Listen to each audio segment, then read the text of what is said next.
tal? Un placer conversar de nuevo con ustedes en una nueva edición de Páginas Vivas, conversaciones de ayer, hoy y siempre, desde la hemeroteca de la Biblioteca Nacional de Costa Rica. Allá por el año 1965, cuando la legendaria antropóloga científica Doris Stone, presidenta de la Junta Directiva del Museo Nacional, ofreció a un museo de Harvard, en la Universidad de Harvard, como un obsequio de una de las esferas precolombinas de la zona sur de Costa Rica. Los especialistas del Museo de Harvard examinaron la piedra, la esfera, y en una conclusión, además de descortés, muy simplista, dijeron que se trataba de unas bolas cuyo único valor era, pues, averiguar cómo era que se habían hecho.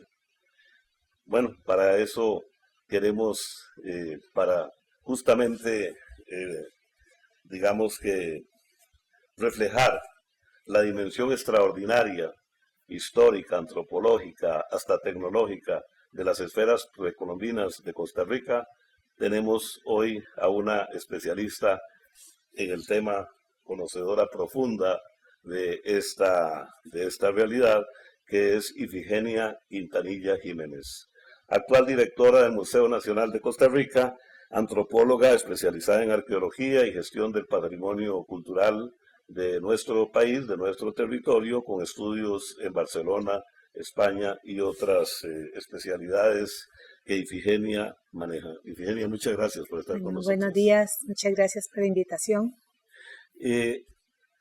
Pienso eso, que eso fue un criterio muy, muy simplista y que retrataba en 1965 y de algún modo en la actualidad la ignorancia general en torno a esa maravilla que tenemos en la zona de Iquiz, en el sur de Costa Rica. Bueno, eso lo dijo Gordon Willie, que es quizás el máximo representante de la nueva arqueología y de la arqueología científica. Yo creo que quizás no era ignorancia del doctor Gordon Willie, ¿verdad? Es que él representa un cambio de época que es dejar atrás el coleccionismo y enfocarse a las grandes preguntas científicas a través de la arqueología. Entonces, no creo, digamos, cuando yo leí eso, ¿verdad? En la carta en la que él habla de que lo que más tienen es su redondez, ¿verdad? Es que también Doris Stone representa una época, y es una época anterior a Gordon Willie, que es la época del coleccionismo, donde la arqueología es más descriptiva, donde se registran hallazgos, se interpretan, pero no es ciencia como tal. Entonces, Doris Stone insiste en donarle a Harvard esa esfera del Museo Peabody.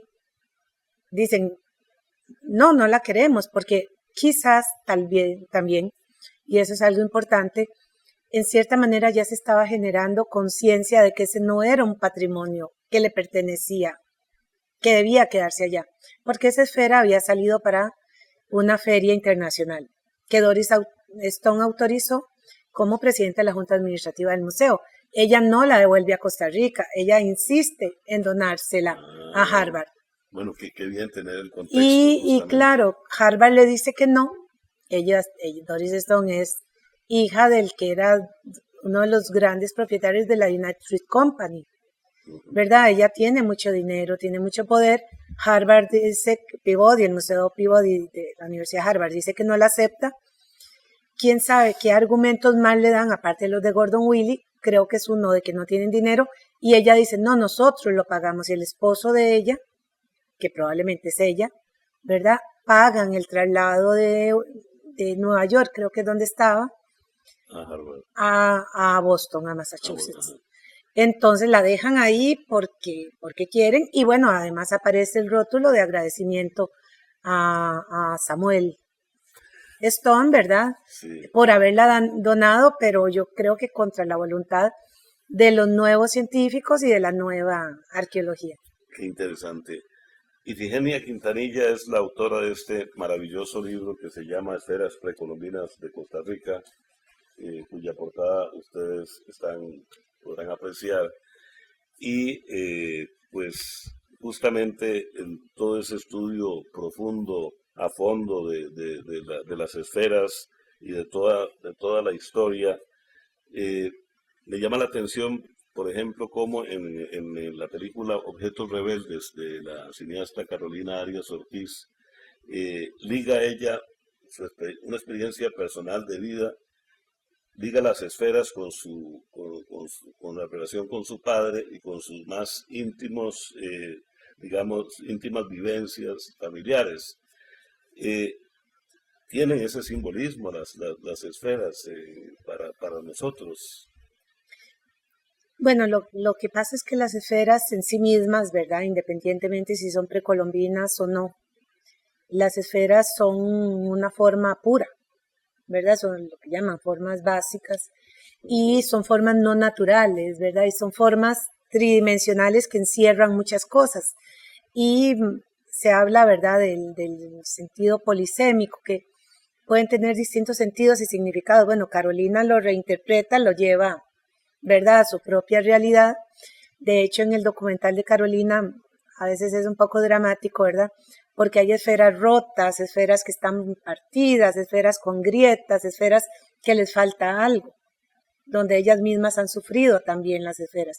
Y yo creo que en cierta manera Carolina, las esferas las llevan a su propia historia, ¿verdad? Y en ese sentido, las esferas patrimoniales, las precolombinas del sur de Costa Rica, claro, nos llevan a nosotros, a nuestra historia, ¿verdad? Y a una historia singular, ¿verdad? De cómo un grupo de gente a lo largo de un periodo muy largo, por lo menos de 1000 años, estuvieron reproduciendo esa forma. Las esferas de piedra pueden tener muchos sentidos y significados y cada persona las reinterpreta, ¿verdad? Y es ese carácter universal que tienen, es esa forma básica que la podemos reproducir, ¿verdad? Pero que muchas veces la esfera se piensa como pensamiento abstracto. También es algo que distintas personas, ¿verdad? En este caso Carolina, Jorge Jiménez de Heredia, a su manera, ¿verdad? Reinterpretan esta forma. En el caso de Carolina, ella, en las imágenes que presenta, ¿verdad?, en el recorrido que hacemos nosotros allá en el sur, hay esferas que están rotas, esferas que les falta un pedazo, esferas que están abandonadas, esferas que están cubiertas por vegetación, que les ha caído tierra. Entonces, bueno, ella lo reinterpreta a su propia historia y de cómo ella se ve como niña, como adolescente, como mujer, y se representa en las esferas y es el valor, ¿verdad? Es una forma correcta, digamos, de identificar el entorno con la vida de cada quien. Sí, porque las esferas en este sentido, no la esfera en forma, ¿verdad? En este caso yo creo que el documental de Carolina tiene ese sentido de mostrar las texturas, los colores, las sombras, ¿verdad? Y cómo esa materialidad representa, no sé si para ella en su momento el dolor, el abandono, la soledad, ¿verdad? De verse como esfera y perdida y sola. Claro. Entonces, yo creo que es lo valioso, ¿verdad? De poder tener también a una producción precolombina, poder sentirla como parte nuestra. Claro. Ahora, ¿cómo incursionó usted dentro de su profesión, obviamente, dentro de su vocación profesional, en las esferas y en la elaboración de toda su investigación para hacer este maravilloso libro? Es decir, su experiencia personal, ¿qué la llevó a las esferas? Bueno, a mí me llevó a las esferas empezar a trabajar en la zona sur. Mi tesis de licenciatura en 1988, 89, la presenté en el 90, fue en el manglar de Tivives. De hecho, yo soy especialista en uso precolombino de recursos del manglar. Yo estaba dedicada al estudio de cómo los indígenas habían aprovechado los humedales, los manglares, que son ecosistemas muy ricos. De eso hice mi tesis. Cuando me nombraron en propiedad en el Museo Nacional como funcionaria en arqueología, pues me destinaron el sur de Costa Rica. Y en el sur de Costa Rica hay algo maravilloso, increíble, que es el humedal de Sierpe Térraba, que es la desembocadura del Térraba en su unión con el Sierpe. Y claro, y las zonas de delta a nivel mundial históricamente han sido zonas de grandes desarrollos humanos.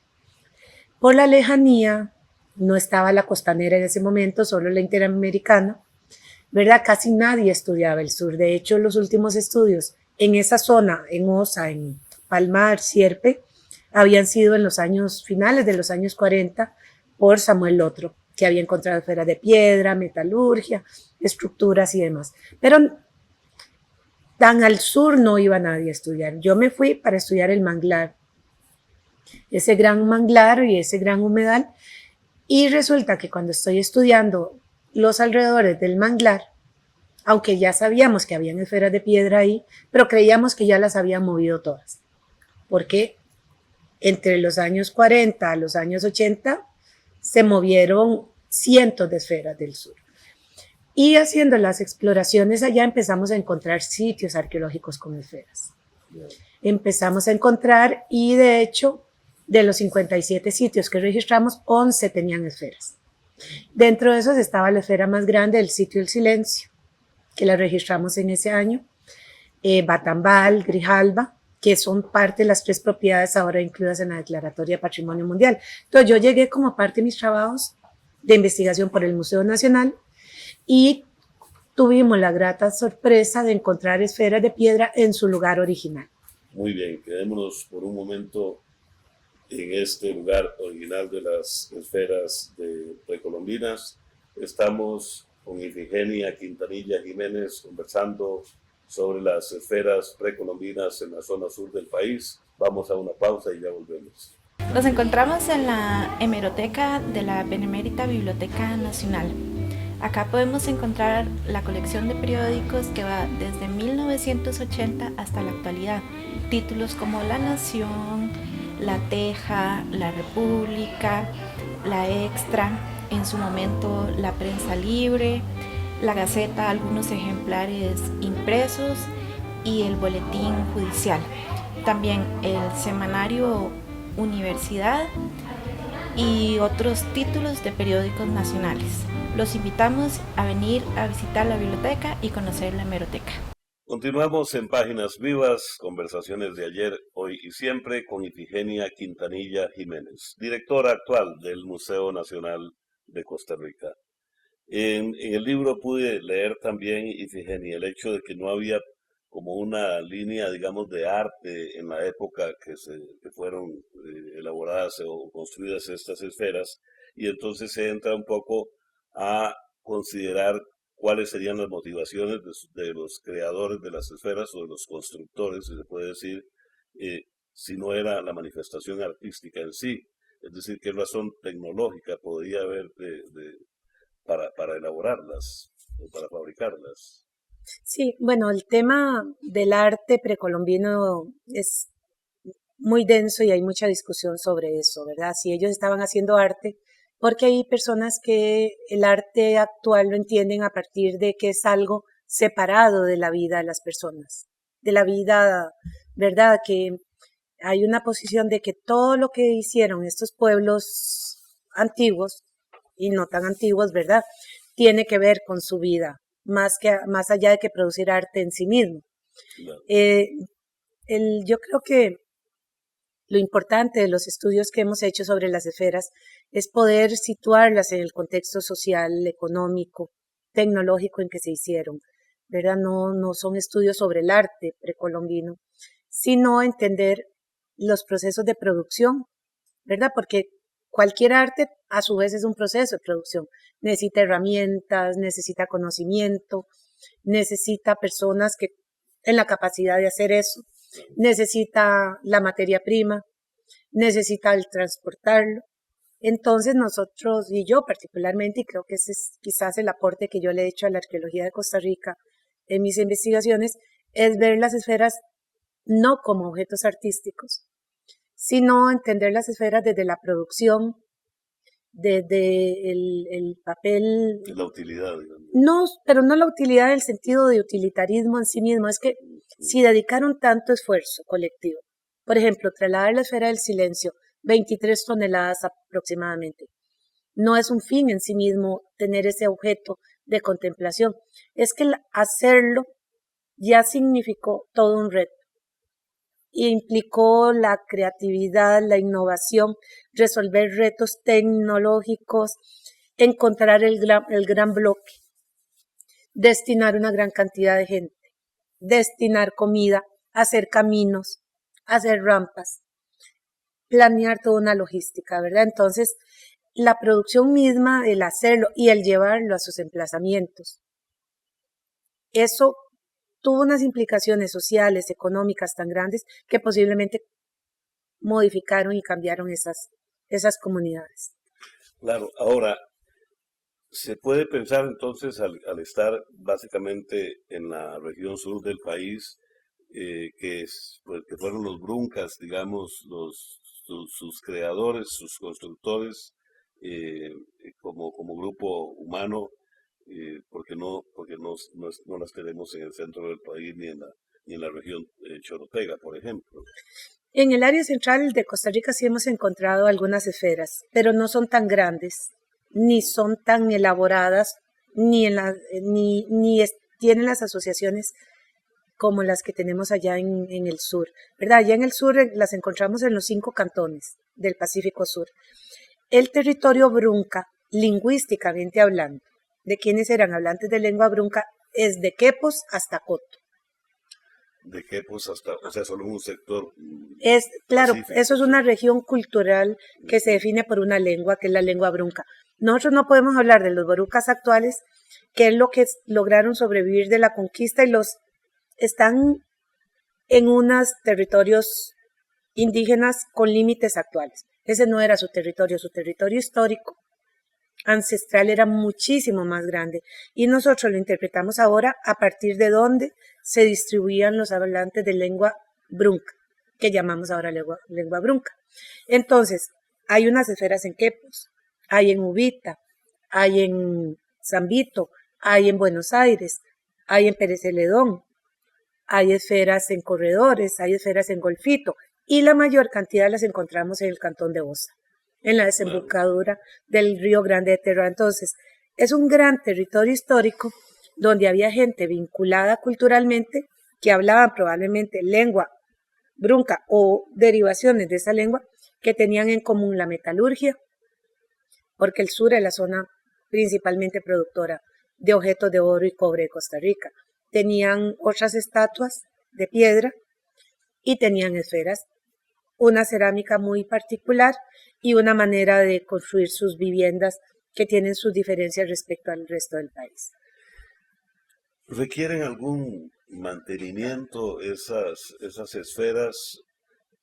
Bueno, como han permanecido durante tanto tiempo en la misma condición, digamos, ¿qué políticas hay o qué procedimientos hay desde el punto de vista del Estado costarricense para conservarlas o preservarlas en buen estado?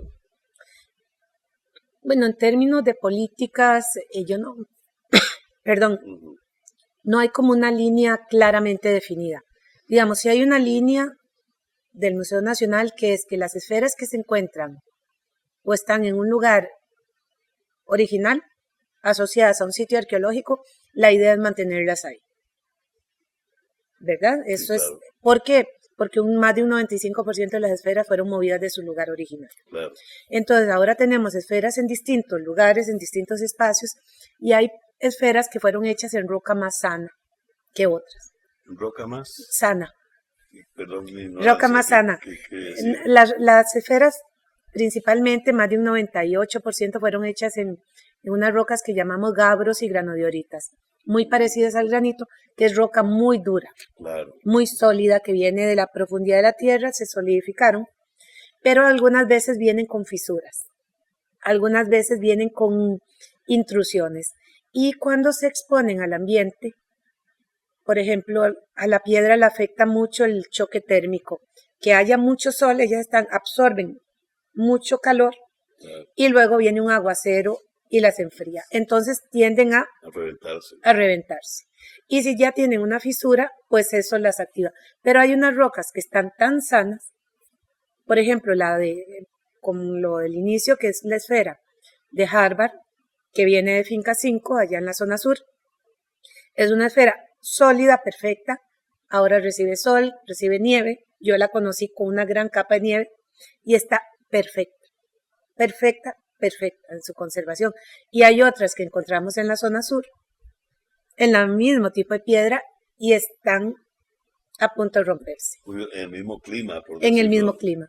Qué Entonces curioso. tiene que ver mucho con la calidad de la roca, las calidades que tenían, y luego también los movimientos, ¿verdad?, que les hayan activado fisuras o la composición. Claro. Entonces, ¿qué es lo que nosotros le damos? Un mantenimiento básico a algunas, pero realmente necesitamos cuidarlas más. Dentro de nuestra cultura costarricense, ¿qué lugar ocupan las esferas en la, digamos, en la promoción de la cultura costarricense al exterior?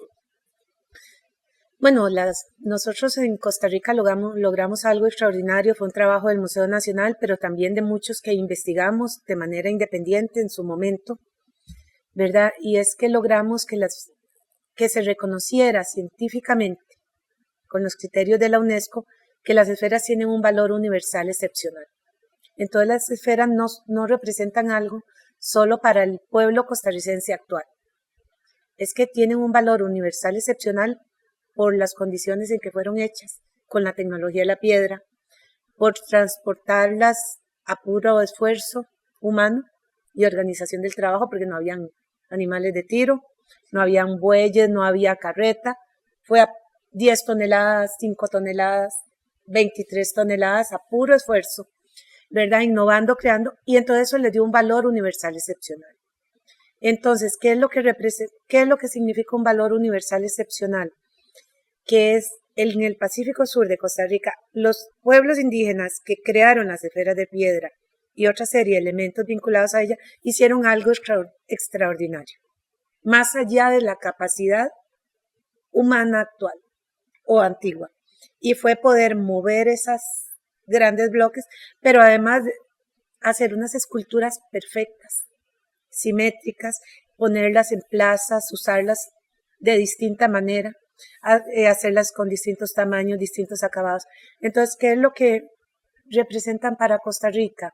Bueno, que nosotros somos los guardianes de esta gran creación humana que ahora tiene un valor universal excepcional.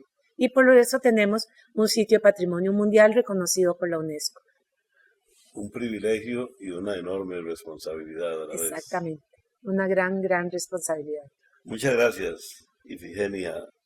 Gracias por su presencia en Páginas Vivas y por este fascinante libro que enriquece sin duda nuestro patrimonio cultural, y también pues, le deseamos el mejor suceso como directora de nuestro Museo Nacional de Costa Rica. Bueno, no, muchísimas gracias por la invitación, y es una gran responsabilidad, ¿verdad? Preservar este legado. Sí, claro. Y es un gran reto, y darlo a conocer es quizás lo más importante, ¿verdad? De esa gran responsabilidad que no es del museo, sino de todos los costarricenses, y en este caso, al tener una declaratoria Patrimonio Mundial, pues ya es de toda la humanidad. Así es.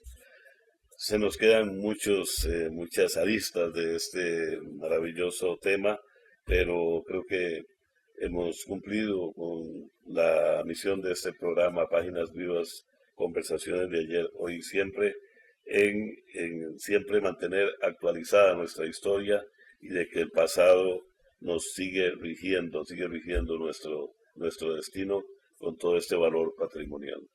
Gracias de Muchas nuevo. gracias. Nos esperamos en nuestra próxima edición de Páginas Vivas, Conversaciones de ayer, hoy y siempre, desde la hemeroteca de la Biblioteca Nacional de Costa Rica.